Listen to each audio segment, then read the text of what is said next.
Lara Croft, she's a British Hollywood villain-style character who happens to be, you know, not actually trying to destroy the world, but just going after artifacts for her own ends. I'm Toby Gard, and I'm the creator of Lara Croft. For me, the core of Tomb Raider is discovering the mysteries, uncovering things that are, you know, really gobsmacking and being impressed by it. So I mean, originally, when I was thinking about Lara Croft, it was very much the opposite of what game characters were like at the time. There's a lot of sarcastic, sort of monosyllabic sort of heroes, and I wanted Lara to just be the opposite of that. So I wanted her to be this extremely refined, genteel lady who just had this steely disposition, who, you know, would quite happily kill you as soon as look at you. And that terrifying danger underneath the surface of extreme refined, you know, pleasantries seemed like an excellent choice. With this game, I think Lara's probably the most signature new thing that's going on for her is her new grapple, which she can use in a variety of ways. She kind of uses it to sort of help her solve puzzles, and she uses it to some extent as a weapon, and she can use it to swing around the place as well, so she can actually jump and grapple, because we have a physics-based world, so she can use it to really affect the environment in all sorts of different ways. You can be quite creative with it. It's a good tool.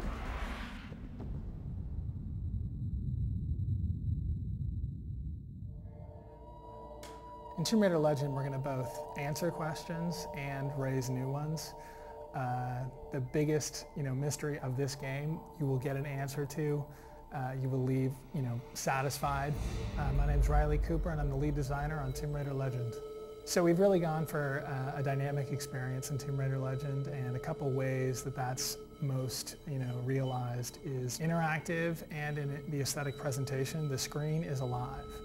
So, when you're in the jungles, you'll see birds flying, you'll see insects flying about, the foliage will be moving in the wind, you'll hear other animals. So it's just completely lush and real and believable and just alive. Because of the full physics system we have, you're able to fully interact with the world and create situations that are much more just real and believable and kind of awe-inspiring than you ever were able to do in previous Tomb Raiders. In going into the tombs, they're just much more real and much more alive than they've ever been. So really we took what made the franchise great, focused on that, and made that all it could be. So if you love Tomb Raider because of who Lara Croft is, because of what she can do, because of the fact that she's an artifact hunter and she engages in these mysteries that have supernatural elements, that's exactly what you're going to get from this game, and it's going to focus on that.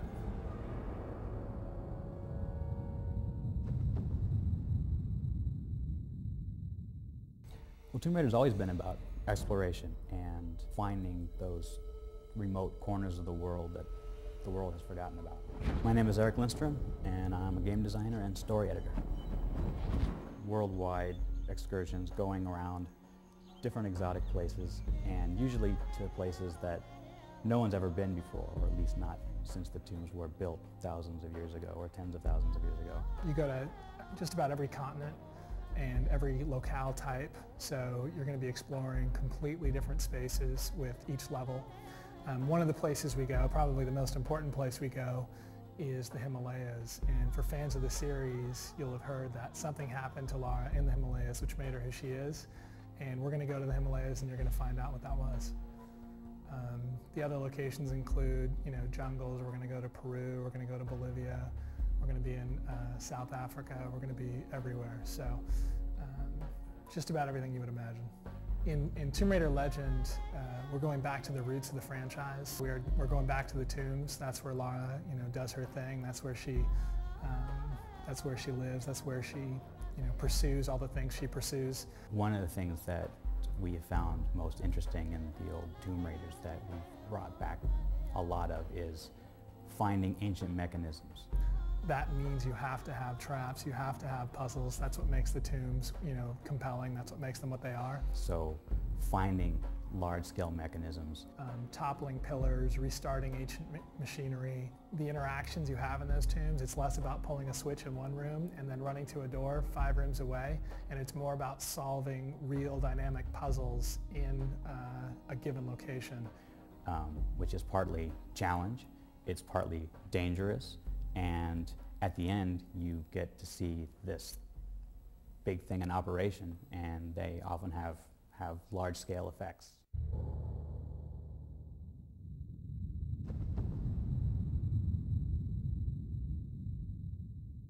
In the original Tomb Raider, it was my goal to make a character who was very solid, who animated very smoothly and didn't have a lot of snaps and jerkiness to her. And that was because, again, a reaction to what was around at the time, which is that people didn't care too much about animations. They didn't care about whether or not people's feet slipped around the world and all sorts of stuff like that. There's a huge step forward in the animation technology we're using in this game because, you know, whereas before Lara would smoothly animate, but she would be very sort of unresponsive, we now have that smooth animation, but with great responsiveness and great intuitiveness as well.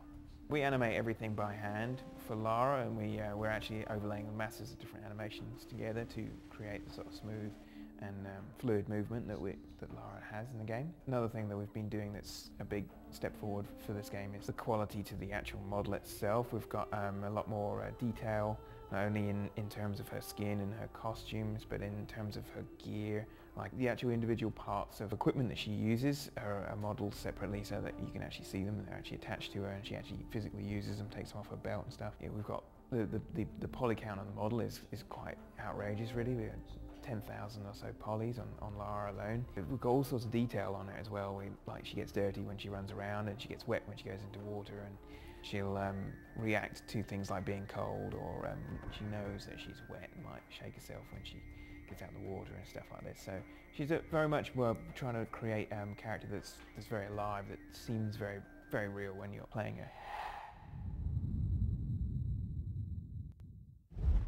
One of the things we're trying to do here is to create an experience that goes a little sort of above what you have seen in normal games. We're trying to create not an experience that's just action-oriented. We're not trying to create an experience that's just adventure-oriented, but we're trying to create an experience that is almost emotionally oriented. My name is Troels Folmann. I am the composer of Tomb Raider Legend.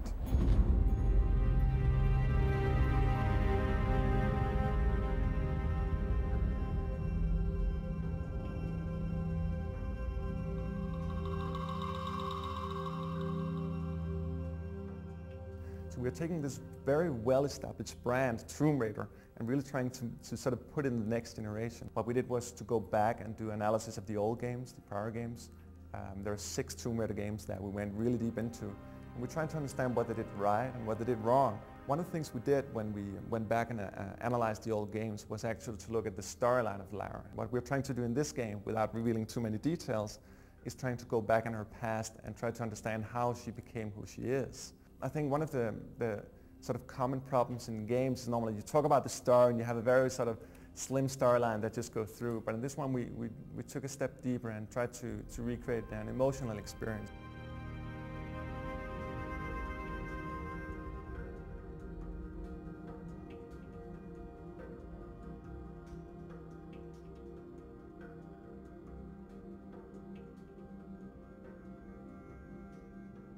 I went back and looked at the soundtracks for the previous games and how they worked in the game. Again, what they did right and what they did wrong. We went back to the movies, the 2 movies, and tried to look at that soundtrack as well. And we sort of established a template for what we wanted to do in this game.